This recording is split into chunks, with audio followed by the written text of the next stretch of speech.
செடியாய வெள்வினைகள் தீர்க்கும் திருமாலை நெடியான வெங்கடவன் என் கோவில் வாசல் அடியாரும் வானவரும் அறமீரம் கிடைத்தேங்கு படியாய் கிடைந்து உன் பவனமாய் காண்பேனே.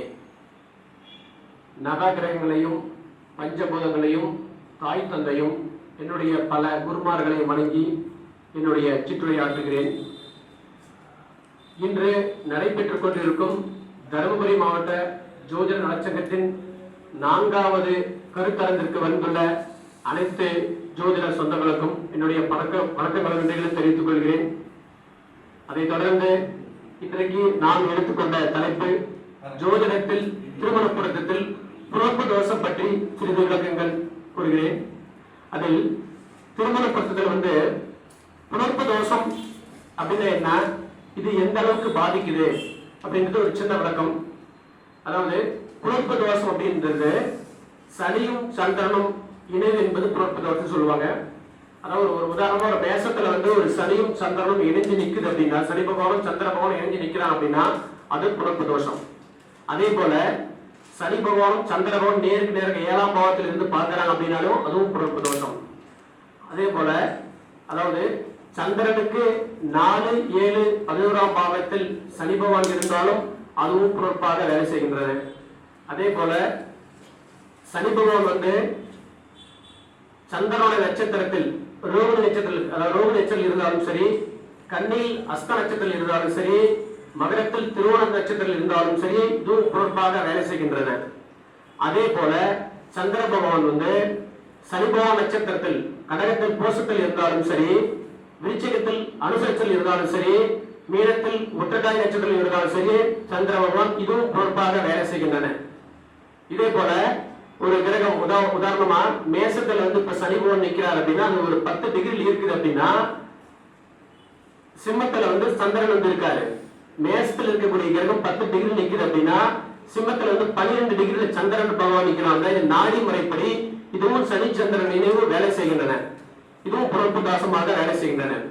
இது போல ஒரு திருமண பருவத்தில் இது மாதிரி ஒரு ஆண் ஜாதகத்தில் இருந்துச்சு அப்படின்னா இது என்ன செய்யுது, இந்த புணர்ப்பு தோஷம் என்ன செய்யுது அப்படின்னு பார்க்கும் பொழுது, அதாவது அவங்க திருமணத்தை டிலே பண்ணும். பொண்ணு பார்ப்பாங்க, பொறுத்து வராது போயிடும். பொறுத்து வந்துச்சுன்னா மீண்டும் திரும்பி வர மாட்டாங்க. போய் பார்த்தெல்லாம் கன்ஃபார்ம் உறுதிப்படுத்த போகும், அதுவும் நின்று போயிடும். அது டிலே பண்ணு, ரொம்ப இழுத்து போடும். அந்த மாதிரி அமைப்பு இந்த புணர்ப்பு தோஷம் ஏற்படுத்துகின்றது. இந்த மாதிரி புணர்ப்பு தோஷம் இருந்து அதே ஆஞ்சாத்துல குருவும் சுக்கரம் 6, 8 போச்சுன்னா மிகப்பெரிய பாதிப்பு கொடுக்கிறது. உங்களுடைய கண்ட அனுபவத்துல உண்மைகள் எல்லாம். அதே மாதிரி ஒரு புணர்ப்பு தோஷம் இருந்து குரு அவங்களுடைய ஜாதகத்துல குரு பகவான் என்ற வீட்டிற்கு 6ஆம் அதிபதி சுக்கரனாக இருந்துச்சு அப்படின்னாலும் திருமண வகையில மிகப்பெரிய இழப்பு ஏற்படுகிறது, டிலே பண்ணுகிறது. அந்த மாதிரி பாதிப்பு உண்டு பண்ணுகிறது. சோ இப்ப என்ன செய்யறது, இந்த மாதிரி புணர்ப்பு தோஷம் இது என்ன செய்யலாம் அப்படின்னா, இதே மாதிரி புணர்ப்பு தோஷம் உள்ள ஜாதகத்திற்கு இணைக்கும் ஆண் ஜாதகமோ பெண் ஜாதகமோ புணர்ப்பு இல்லாம ஜாதகத்தை இணைக்கிறது ரொம்ப சிறப்பு. ஒருவேளை இணைச்சிட்டாங்க 2 பேரும் அப்படின்னா இவங்களுக்கு சண்டை வந்துச்சுன்னா நிறைய பெருசா வரும், பிரிவினை ஏற்படுற மாதிரியே சண்டை ஏற்படுது. அதனால அது மாதிரி இருக்கும்போது இந்த புணர்ப்புக்கு இணைக்க கூடாது அப்படின்ற அமைப்பு இருக்குது. ஒரு சிலர் புணர்ப்பு இருக்குது, ரொம்ப அருமையா இருக்காங்க. அது என்ன விதி இருக்கும் அப்படின்னா, அந்த சனிச்சந்திரன் சேர்க்கை இருந்து அந்த பாவத்திற்கு குருவோட பார்வை இருந்துச்சு அப்படின்னா புணர்ப்பு பெரிய அளவுக்கு பாதிப்பு பண்றதுல அந்த மாதிரி இருக்குது. சோ இது மாதிரி இருக்கும் பொழுது புணர்ப்பு இருந்துச்சு அப்படின்னா, அதாவது ஒரு பொண்ணு மாப்பிள்ளை கன்ஃபார்ம் உறுதிப்படுத்திட்டு அவங்களுக்கு திருமணம் நிச்சயதார்த்தத்துக்கும் திருமணத்துக்கும் அதிக காலம் இருக்கக்கூடாது. ஒரு 6 மாச காலம் இருக்குது, 8 மாச காலம் இருக்குது இப்படின்னா ரொம்ப டிலே பண்ணிச்சு அப்படின்னா அவங்களுக்கு இவங்க 2 பேருக்குள்ள போன்ல பேசி வாக்குவாதம் பண்ணி பிரச்சனை பண்ணி திருமணம் நின்று போயிடுது. அதாவது பத்திரிக்கை அடிச்சு கூட அந்த புணர்ப்பு தோஷம் இருந்து திருமணத்தை நிறுத்தி வச்சுக்குது நிறைய இடத்துல. அதனால நம்ம ஜோதிடத்துல இந்த புணர்ப்பு பார்த்து மிகவும் சரியாக பயன்படுத்திக்கலாம்னு சொல்ல வரேன்.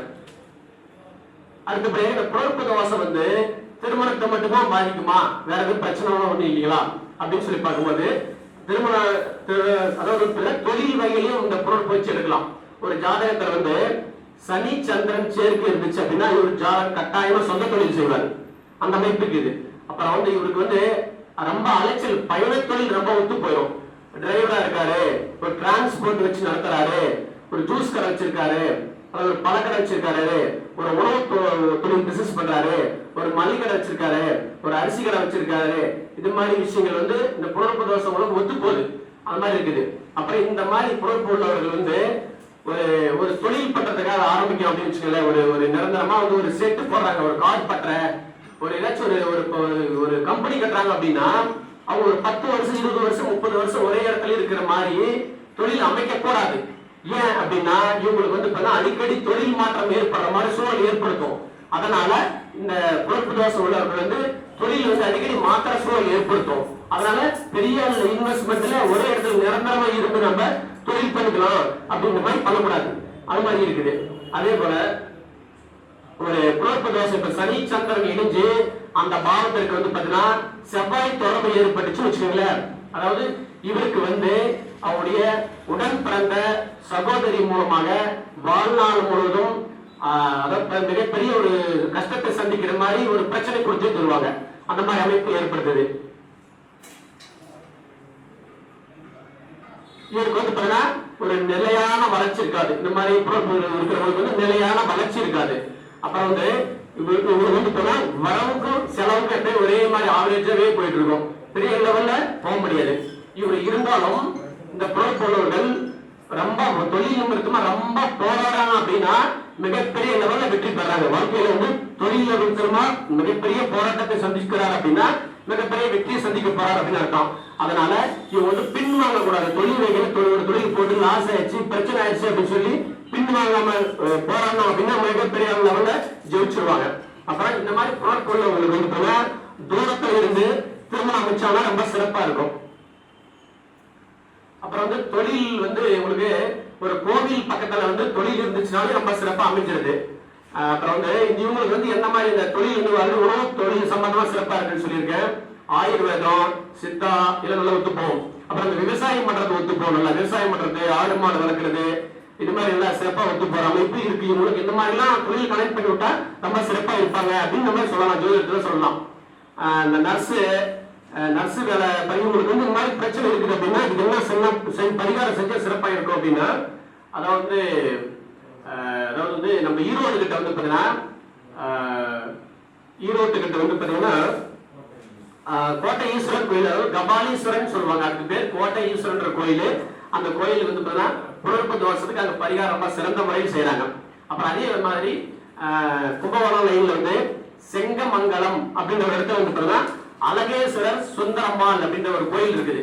அந்த கோயில் வந்து பாத்தீங்கன்னா ஒரு பரிகாரம் பிறப்பு தோஷத்துக்கு பரிகாரம் செய்யறாரு. சுந்தரேஸ்வரர் அழகம்மாள்ன்ற பேரு.